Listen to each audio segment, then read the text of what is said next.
My dear students, good morning to all. Welcome back on this channel Ajit Mathematics.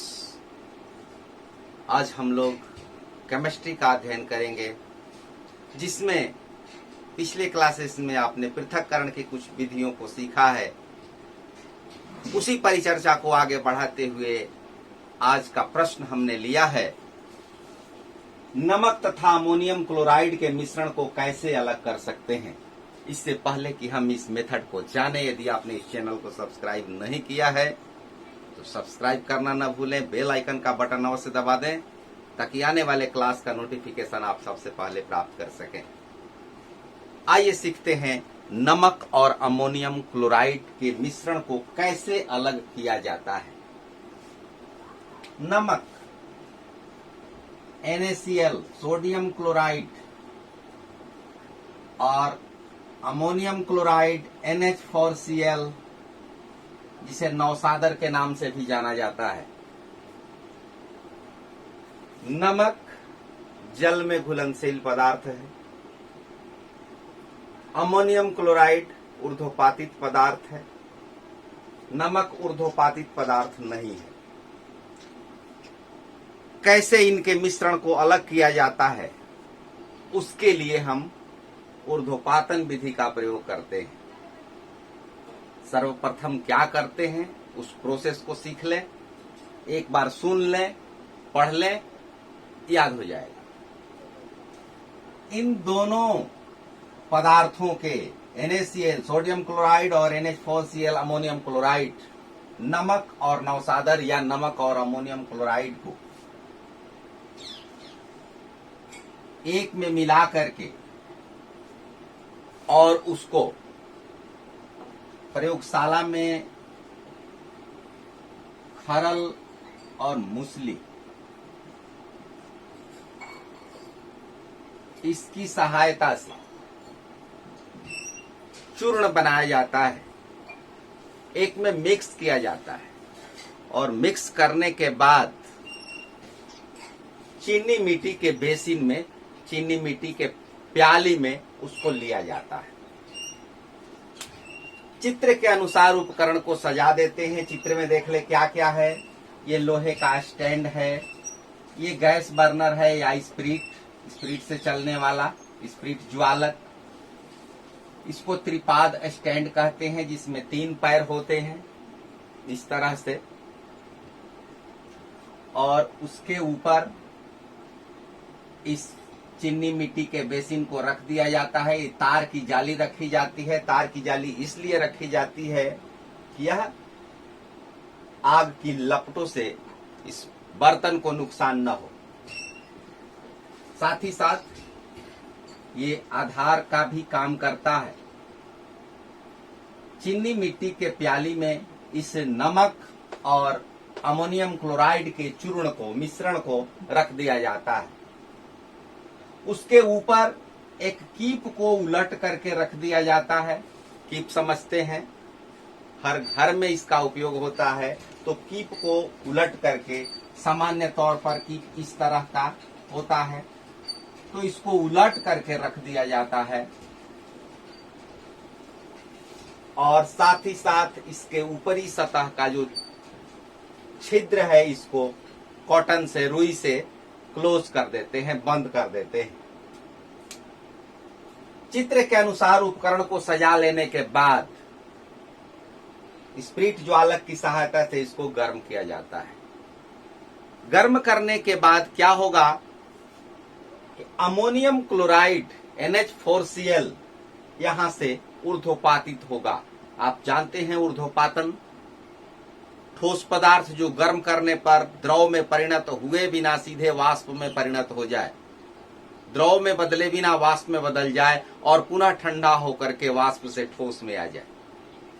तो ammonium chloride यहां से ऊर्ध्वपातित होता है और ऊपर की ओर वाष्प के रूप में उठता है। NH4Cl का वाष्प ये ऊपर की ओर उठता है। ऊपर जाने के बाद ये कीप जो कांच का बना होता है, कांच की दीवारों पर ये जमा हो जाता है। अमोनियम क्लोराइड यहां पर जाकर के ठंडा होता है और कीप की सतह की दीवारों पर अंदर जमा हो जाता है। ये प्रक्रिया तब तक की जाती है जब तक कि संपूर्ण अमोनियम क्लोराइड ऊर्ध्वपातित न हो जाए। जब संपूर्ण अमोनियम क्लोराइड ऊर्ध्वपातित हो जाता है तब गैस बर्नर को या स्पिरिट ज्वालक को बंद कर देते हैं और कीप को ठंडा होने देते हैं, क्योंकि गर्म अवस्था में स्पर्श करने पर हाथ जलने की संभावना रहती है, इसलिए कीप को ठंडा होने देते हैं। ऊपर से रुई इसलिए बंद कर दी जाती है कि यह जो वाष्प है बाहर न निकले, अंदर ही रहे, और तब शुद्ध अमोनियम क्लोराइड कीप के अंदर दीवारों पर जमा रहता है, जिसे चाकू से या किसी औजार से खुरच करके अलग कर लिया जाता है। और ये NaCl सोडियम क्लोराइड या साधारण नमक इसी कांच के बेसिन में बैठा रह जाता है, क्योंकि वह ऊर्ध्वपातित होने वाला पदार्थ नहीं है। तो ऊर्ध्वपातन प्रक्रिया के द्वारा हम नमक और अमोनियम क्लोराइड के मिश्रण को पृथक कर देते हैं। ऊर्ध्वपातन के अनुप्रयोग भी दिए गए हैं, इनको भी आपको याद रखना है।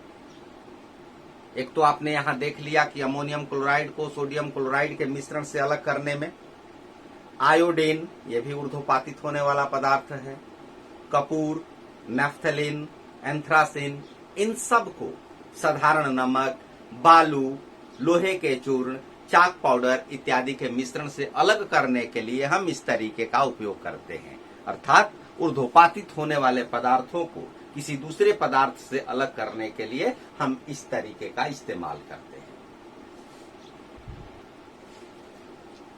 हमारा अगला प्रश्न है, क्या काली अथवा नीली स्याही में डाई एक ही रंग होता है? अर्थात ये जो काली या नीली स्याही होती है, क्या उसमें केवल एक ही कलर होते हैं? तो इसके लिए हम किस विधि का प्रयोग करेंगे, कैसे पता लगाएंगे, या उन स्याही में उपस्थित रंगों को हम किस तरह से अलग करेंगे, कौन सा तरीका अपनाएंगे? तो अब हम उसके बारे में आइए सीखते हैं। काली स्याही में उपस्थित डाई को वर्ण लेखन, इस तरीके का नाम है, इस मेथड का नाम है वर्ण लेखन, जिसको क्रोमैटोग्राफी के नाम से जाना जाता है।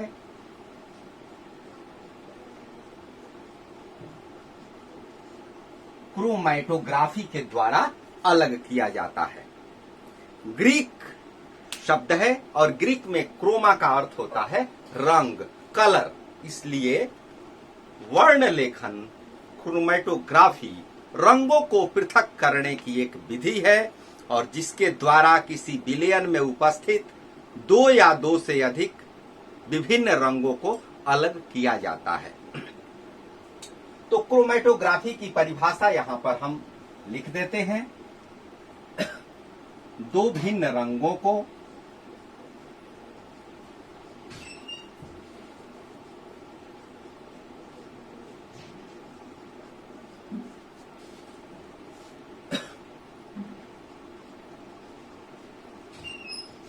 एक ही विलायक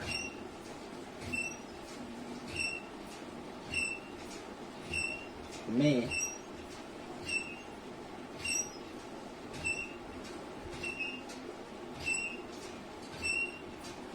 दो विभिन्न रंगों की एक ही विलायक में घुलनशीलता अलग अलग होती है।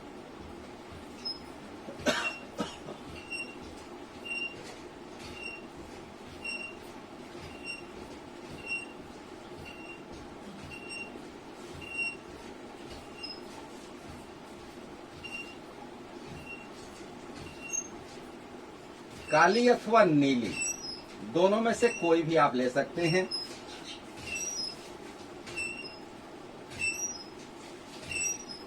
स्याही में कई रंजक होते हैं।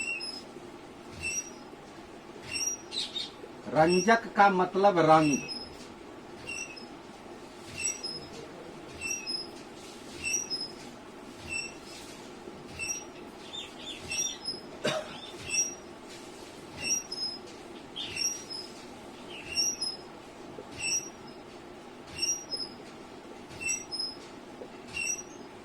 जिनकी घुलनशीलता भिन्न भिन्न होती है।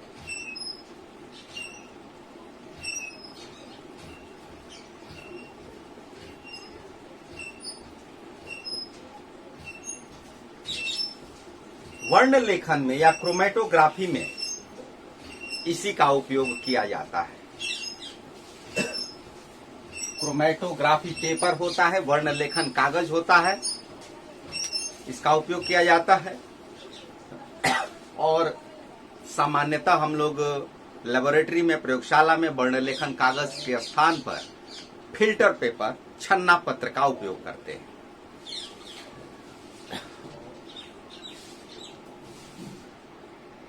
तो ये वर्ण लेखन क्या है कि रंगों को अलग करने की एक विधि है। रंगों को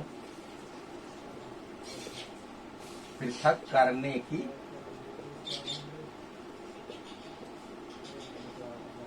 विधि। इसमें करते क्या है? फिल्टर पेपर पर, जैसे फिल्टर पेपर, छन्ना पत्र, उस पर एक बूंद नीली अथवा काली स्याही ले लेते हैं और एक मार्क्स यहां पर लगा देते हैं, एक लाइन खींच करके, और उस पर नीली अथवा काली स्याही का एक बूंद रख देते हैं। इसके बाद एक बीकर लेते हैं और बीकर में जल भर देते हैं। जल भरने के बाद इस फिल्टर पेपर को चिमटे की सहायता से किसी तरह हम जल के ऊपरी सतह का स्पर्श कराते हैं। केशिका क्रिया के कारण यह जल इस छन्ना पत्र के माध्यम से, चूंकि छन्ना पत्र जल को अपनी ओर सोखता है और यह जल ऊपर की ओर चढ़ता है। ये जल ऊपर की ओर चढ़ता है और ज्यों-ज्यों ये जल ऊपर चढ़ेगा, यह स्याही की जो बूंद है, यह स्याही की बूंद भी धीरे धीरे ऊपर चढ़ती जाती है और हमें कई तरह के रंग दिखाई देने लगते हैं। ये स्याही की बूंद भी यहां से चल करके यहाँ जैसे जैसे जल ऊपर चढ़ता है, ये ऊपर चलता जाता है। चूंकि हम यहाँ ये वर्क अपने घर से कर रहे हैं, अपने होम से, प्रयोगशाला तो है नहीं कि मैं डायरेक्ट आपको दिखा सकूं, लेकिन फिर भी हमने छोटा सा प्रयास आपके लिए किया है। हमने फिल्टर पेपर तो नहीं, लेकिन उसी तरह से मिलता जुलता यह पेपर अखबार का टुकड़ा है। इस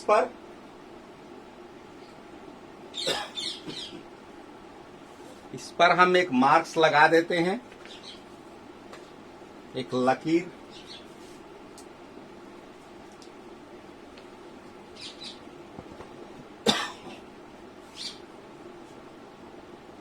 इस पर एक हम निशान लगा देते हैं।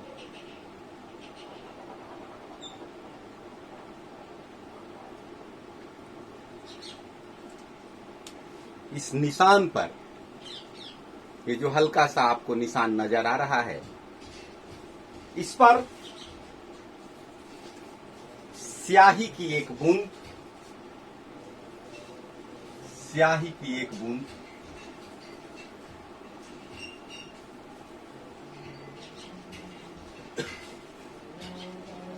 ये स्याही की बूंद भी आपको नजर आ रही है, इसको हमने लगा दिया। अब घर में मौजूद उपकरण चिमटे की सहायता से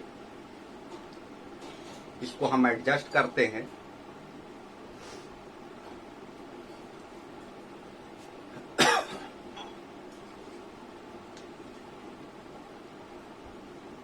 चूंकि घर में तो बीकर है नहीं, लेकिन बीकर के स्थान पर ये कांच का गिलास, शीशे का गिलास, इसमें हम, चूंकि ये थोड़ा सा अभी चौड़ा है,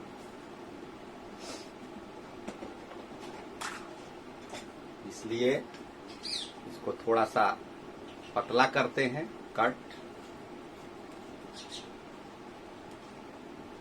दोनों तरफ से।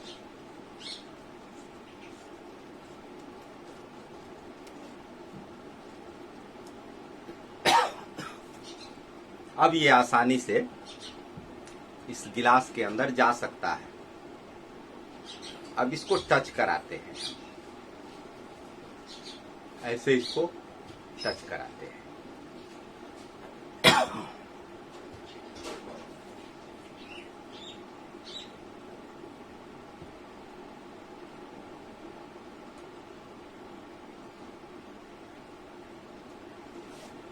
अब आप देखिए, कांच का गिलास, उसके अंदर जल और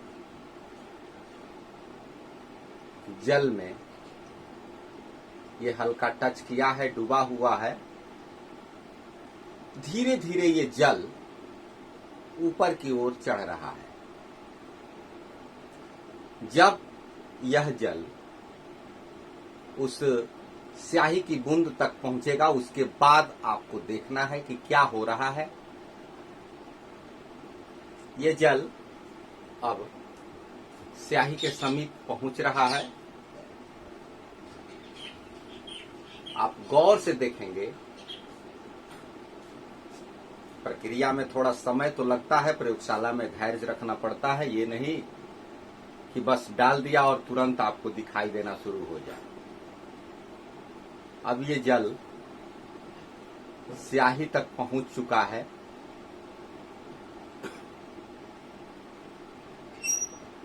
स्याही अब इस जल में घुलेगी और उसके बाद आपको दिखाई देगा कि यह कैसे स्याही ऊपर की ओर चढ़ेगा। आप देखते रहिए।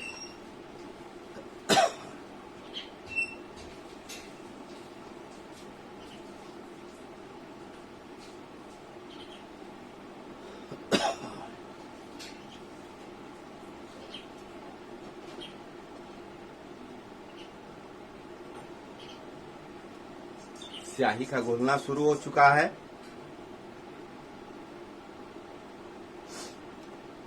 जैसे जैसे ये जल धीरे धीरे केशिका क्रिया के द्वारा छन्ना पत्र पर ऊपर चढ़ता है,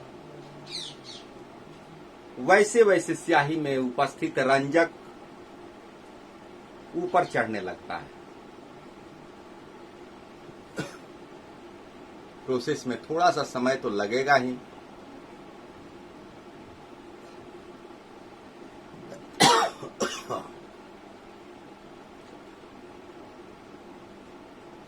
आप देख सकते हैं, स्याही जो निशान लगाया गया था उससे ऊपर चढ़ चुका है। अभी और ये प्रोसेस आगे बढ़ेगा।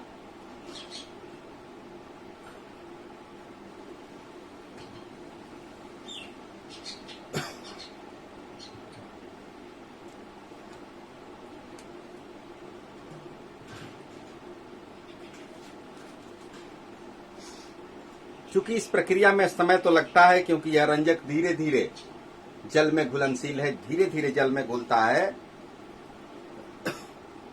इसलिए छन्ना पत्र पर जल के साथ, छन्ना पत्र तो ये नहीं, कागज अखबार है, तो जल के साथ ही ऊपर उठता है।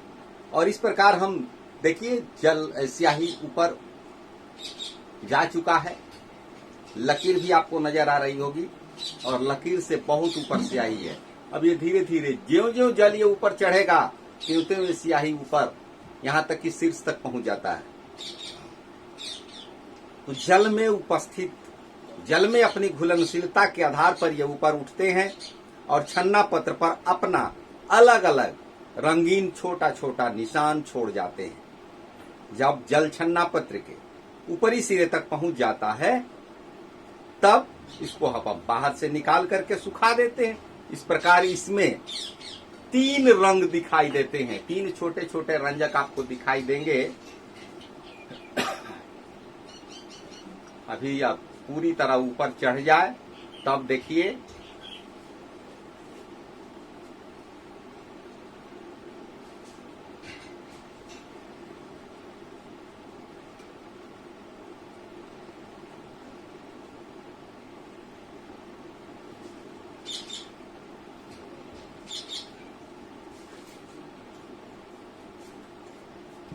इसको आप देख सकते हैं निशान से कितना ऊपर ये जल जा चुका है।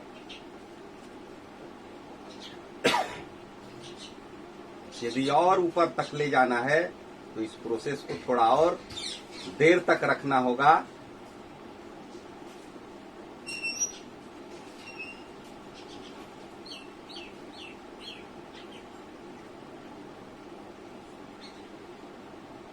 इस प्रयोग को आप अपने घर पर करके देख सकते हैं। तो इस प्रकार स्याही में उपस्थित रंगों को अलग किया जाता है। इसमें तीन कलर आपको दिखाई देंगे। जब ये प्रक्रिया संपूर्ण हो जाएगी तो आपको 3 कलर दिखाई देंगे। इसमें हमें, चूंकि हमने नीली स्याही ली थी, तो इसलिए हमें यहां पर नीला, हरा और गुलाबी, ये 3 तरह के कलर इसमें हमको नजर आ रहे हैं। यदि आप देख सकते हैं तो देख लें, अन्यथा ये प्रयोग आप अपने घर पर अपनी हाथों से खुद करके देख सकते हैं। आप इसमें 3 कलर यदि पहचान सकते हैं तो पहचान लें। तो इसको क्रोमैटोग्राफी कहा जाता है। आज इतना ही। Thank you, all the best.